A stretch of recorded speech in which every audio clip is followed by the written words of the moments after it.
Will home prices drop in 2023? Today I'm going to share my Florida housing market predictions.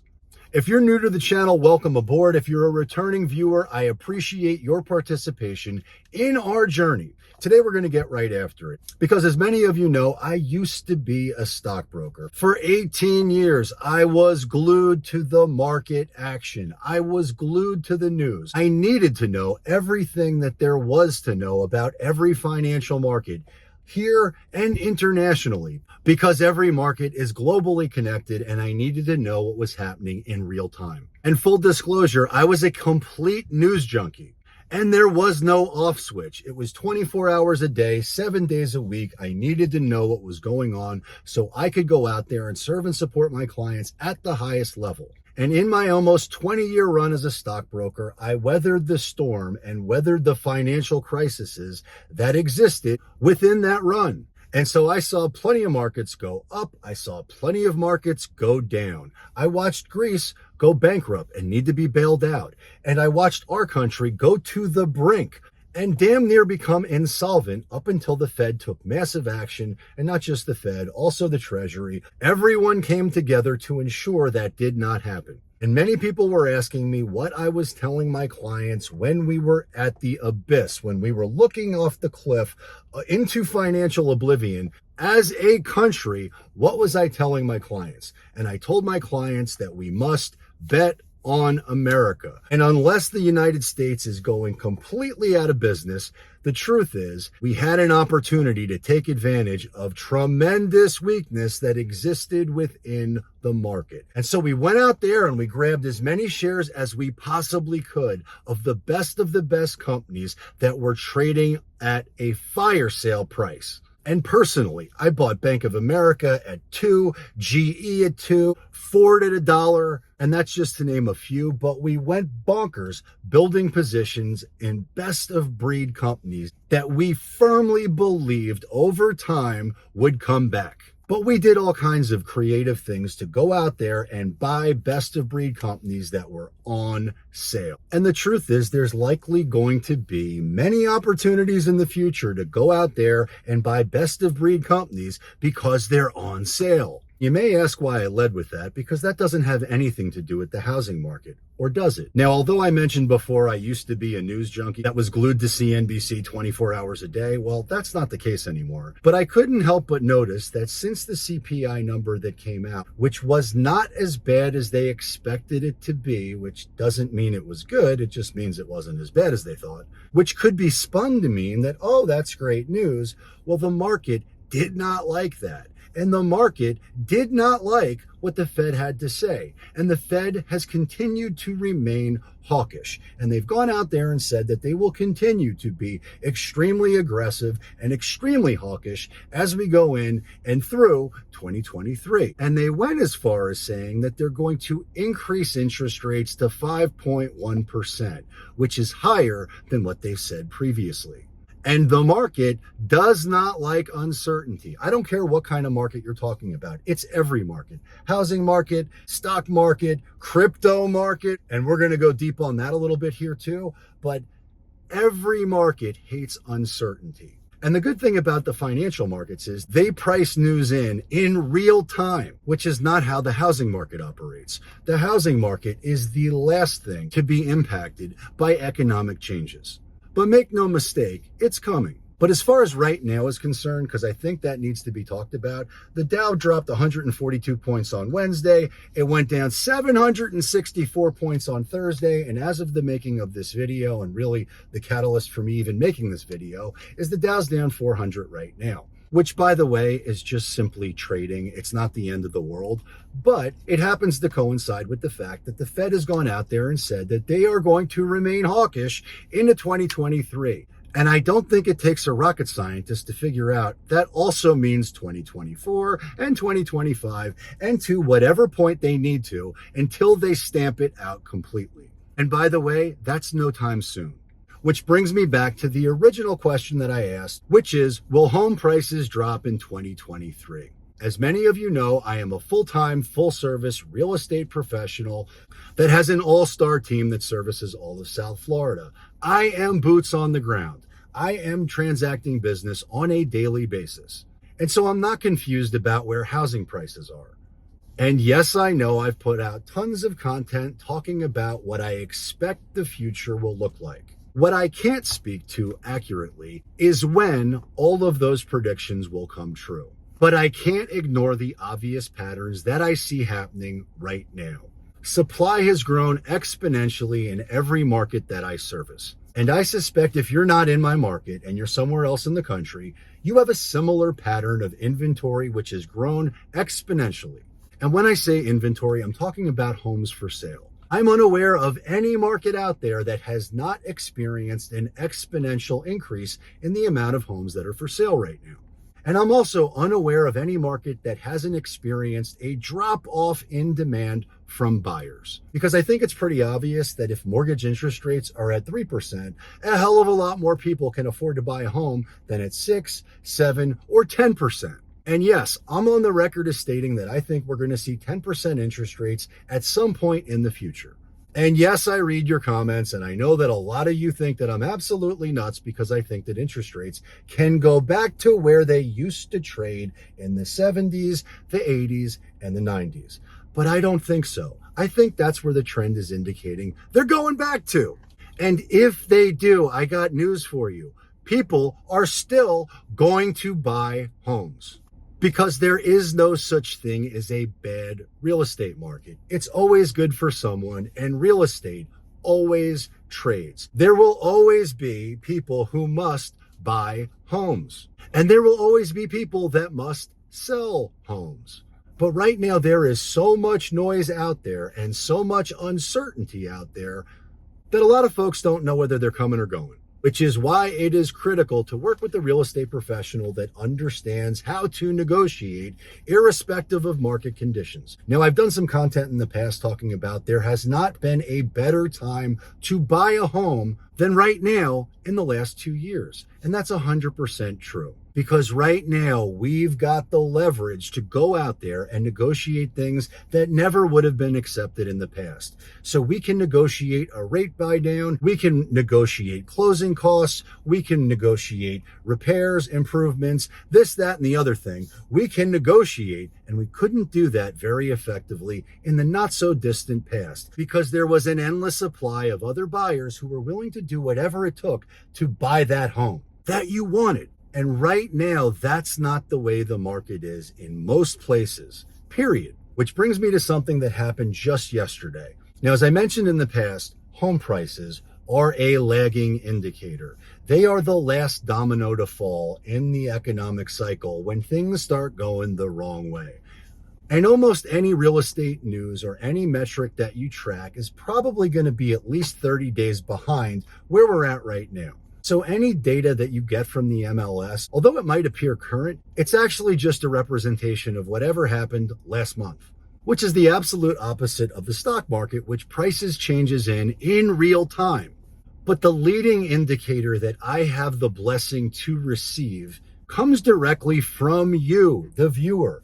I get so many people who reach out because they found me on YouTube and they're thinking about buying or selling or moving or whatever it might be, but they find me on YouTube, they watch my content, they make a decision to reach out, and from there, we serve and support them at the highest level to ensure they get what they want, whether they're buying or selling. But the leading indicator that I get is how many people are reaching out from YouTube relative to the past. Because if people are no longer buying homes and there's zero demand out there because every home is completely overpriced and interest rates are through the roof and it's totally unaffordable, then it would stand to reason that nobody is giving me a call to hire me to help them find their dream home and dream lifestyle, right? Well, I guess that would be true, except that's not what's happening. My leading indicator is how many people are reaching out through the content that I make. Now, full disclosure, I'm not getting the same amount of reach out, and I'm not getting as many people who are ready to hire me right now as they were in the not so distant past. But the leading indicator that I get to track that I know is 100% accurate is how many people reach out to me to help them find their dream home and dream lifestyle. And as I mentioned, it's not the same number as it was when interest rates were at 3%, but it's a minimum of 2 to 3 people a day. And most folks who reach out are ready to buy a home right now. Because people who aren't ready to buy a home right now typically don't call. They typically opt in for a relocation guide, which I would absolutely encourage you to do if you're not familiar with the areas down here in South Florida, because it's going to tell you everything that there is to know about every city in South Florida. So please opt in for that now if that's something that would be valuable to you. And with all that in mind, I received a phone call this week from someone in my market that's looking to purchase a bigger home. And the truth is, they've been shopping for a while. And to be totally transparent, and I hope they don't get mad at me for sharing this, but during the frenzy when the market was completely insane, they were working with a different real estate professional, and we were competing for the same house. And at the end of the day, my client, who also happened to find me on YouTube, who was relocating from a different part of the country, won the home. We beat the competition, which in this case was them, but we got the job done in the market conditions that we were experiencing in that time frame. The good news is the market is not what it was when they last competed against me. And this time, thankfully, they hired me to help find their dream home and dream lifestyle. And so after a brief consultation, myself and one of my teammates, we went to this property, which is listed at $1.2 million. And to be clear, this community in Equus is unbelievable. And I'll pop in some pictures and showcase what it's like to live there. And at the end of this video, I'll also link a video tour so you can check out the neighborhood and the community and all that good stuff. But for now, I want to stay as brief as possible, and I've already talked too long. We went out there to check out this $1.2 million home. And so one of the first things that I do before I even go see the home, I want to understand the listing history. I want to know how long it's been on the market. I want to know if there have been any price reductions. I want to check the tax records. I want to know when the owner purchased the home and what price. And then from there, I want to see what condition is the property in. Have they upgraded it? Have they improved it? Have they done anything since they bought the home in the first place? Because on paper, it looks like this homeowner bought the home right around the 600 range, and they're looking to sell it at 1.2. Which again is all good because the market will dictate price. Your home, my home, any home is only going to be worth what a buyer is willing to pay. But I'm usually pretty accurate in terms of knowing what a buyer will pay based on the condition and the comps relative to the rest of the market. And so we checked out the house, and one of the things that stood out to me was the condition of this particular home. And in most instances, when I consult with the seller and lay eyes on their property, in most instances, I tell them, don't do any upgrades or improvements to the property, because the truth is any upgrades or improvements that you're going to do to the property are not going to be what the buyer wants. Now, again, all of this is relative, so be aware I'm talking in big generalities here because there are exceptions to that rule. And if your house is super dated, there are definitely things that can be done to add value to your property. But not necessarily in this neighborhood, which is relatively new. The homes are unique. There is a tremendous amount of land for each of these homes, which is one of the big selling features of this particular neighborhood. But there are lots of things that can be done and must be done to ensure that your home is presented in the right condition. And when we're talking about $1 million homes, I think there's an expectation that the home is presented the right way. Which is a long way of getting to this home was not presented the right way.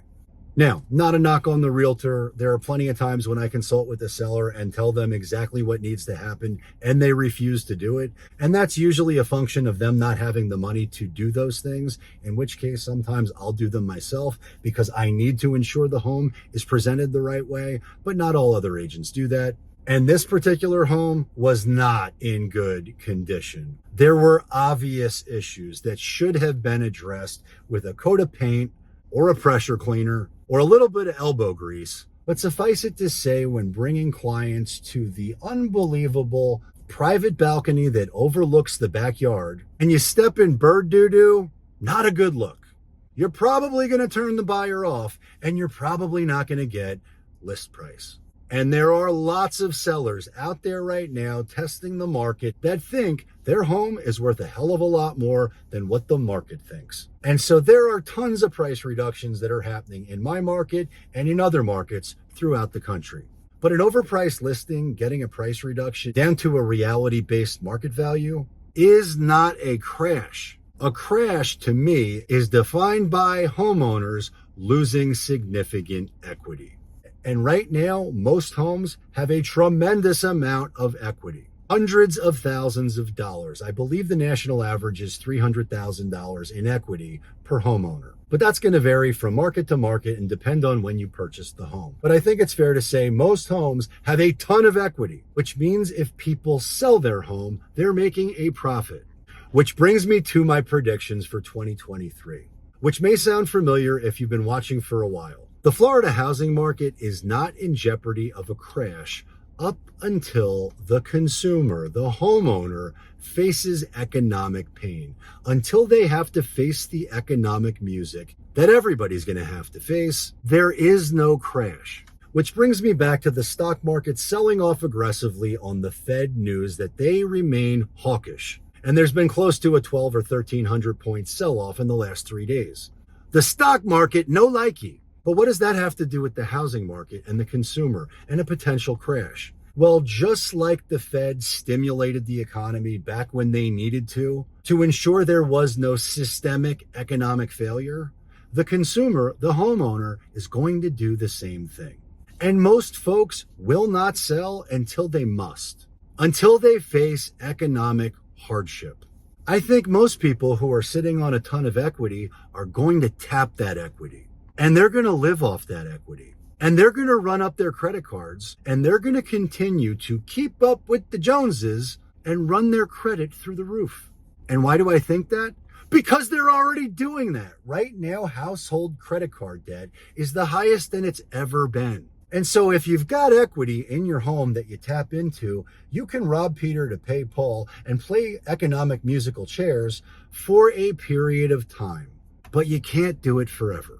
And there are going to be some really prudent, smart people who take action instantly, downsize. So when layoffs happen and people lose their jobs, or let me say this differently, when all of the jobs that were created during the pandemic, and I know a ton of folks who jumped from job to job to job and pay raise to pay raise to pay raise and perk to perk to perk and negotiated the most incredible deals that they ever possibly could, which good on them. But when those corporations can't afford to do that anymore, they're going to downsize. They're going to reduce payroll. They're going to do what they must to stay solvent.